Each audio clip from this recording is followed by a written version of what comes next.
Assalamualaikum warahmatullahi wabarakatuh. Kami dari kelompok 6 akan mempresentasikan tentang hadis maudhu.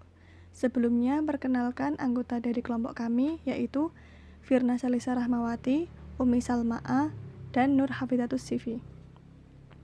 Langsung saja menuju ke pengertian hadis maudhu. Secara bahasa, kata maudhu berarti sesuatu yang digugurkan, yang ditinggalkan, atau yang diada-adakan. Menurut istilah, hadis maudhu adalah pernyataan yang dibuat oleh seseorang kemudian dinisbahkan kepada Nabi Shallallahu Alaihi Wasallam. Hadis maudhu adalah segala sesuatu yang disandarkan kepada Nabi Muhammad, baik perbuatan, perkataan, maupun takrir, secara dibuat-buat atau disengaja dan sifatnya mengada-ada atau berbohong. Jadi kesimpulannya hadis maudhu adalah hadis palsu.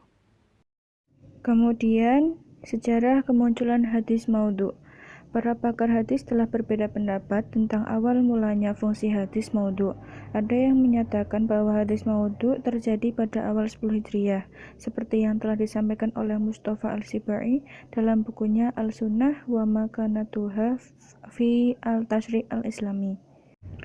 Sedangkan dalam kitab Ulum Al-Hadis wa Mustalahuhu, Subhi As-Saleh menyatakan bahwa hadis maudhu itu lahir pada 41 Hijriah, pada saat Ali bin Abi Thalib sebagai khalifah keempat, dan pada masa itu pula terpecah umat Islam kepada 3 golongan.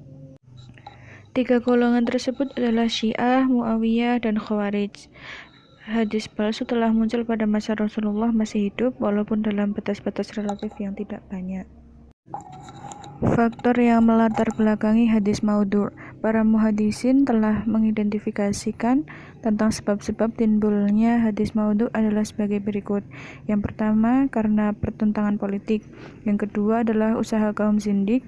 Yang ketiga adalah ta'assub kebangsaan, kesukuan, kebahasaan, kenegaraan, dan kekhalifahan.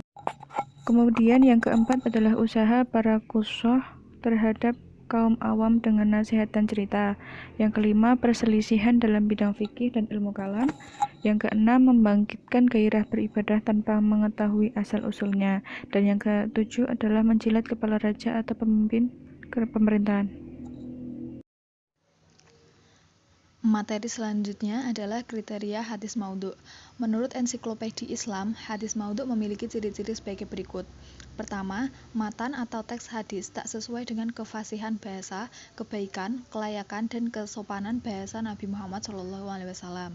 Kedua, bertentangan dengan Al-Quran, akal, dan kenyataan. Ketiga, rawinya dikenal sebagai pendusta. Keempat, pengakuan sendiri dari pembuat hadis palsu tersebut. Kelima, ada petunjuk bahwa di antara perawinya ada yang berdusta. Keenam, rawi menyangkal dirinya pernah memberi riwayat kepada orang yang membuat hadis palsu tersebut. Contoh hadis maudhu. Yang pertama, An Anas bin Maliki radhiyallahu anhu qala Rasulullah sallallahu alaihi wasallam utlubul ilma walau bisin, yang artinya dari Anas bin Malik radhiyallahu anhu bahwa Rasulullah sallallahu alaihi wasallam bersabda, tuntutlah ilmu walaupun ke negeri Cina. Hadis ini dianggap maudhu sebab perawinya yang bernama Abu Atikah Thorif bin Sulaiman dikenal sebagai pemalsu hadis. Kemudian hadis yang kedua yang artinya barang siapa berpuasa di waktu pagi pada hari Idul Fitri, dia bagaikan puasa sepanjang waktu. Hadis ini dianggap maudhu sebab menyalahi akidah Islam di mana seharusnya pada hari Idul Fitri sangat diharamkan untuk berpuasa. Hadis ini diriwayatkan oleh Ibnu Al-Bailami yang dikenal telah membuat hadis maudhu kurang lebih sebanyak 200 hadis. Contoh hadis maudhu lainnya bisa dilihat dan dibaca di makalah yang sudah kelompok kami bagikan. Demikian presentasi dari kelompok kami. Terima kasih atas perhatiannya.